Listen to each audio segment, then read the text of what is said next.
এখন এক সপ্তাহে যা খরচ হয়, এক সময় সংগঠন 2 মাসেও তা খরচ করতো না। অতীতের নির্বাচনের সময় আমাদের ঋণ হয়েছে, নির্বাচন চলে যাওয়ার সময় সেই ঋণ আমরা কষ্ট করে পরিশোধ করেছি। আলহামদুলিল্লাহ, এই যে মুমিনদের অন্তর আল্লাহ তাআলা নরম, তরল, কোমল, মানবিক, দরদি, মায়াবী করে দিয়েছেন। এখন কোনো ক্ষেত্রে আমাদের কোনো ঋণ নাই। এত বড় সমাবেশ হয়ে গেল, আমরা কি কোথাও চাঁদা তুলতে বলছি কাউকে? বলি নাই। আমরা নিজেরাও কারো কাছে চাঁদা চাই। এখন কেউ বিশ্লেষণ করে 100, কেউ 200 কোটি। আপনারা শুনবেন যে কেন্দ্রের কয় কোটি খরচ হয়েছে।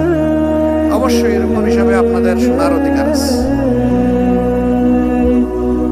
এই পরিমাণটা আমার ধারণা ছিল যে 2.25 কোটিতে আটকায়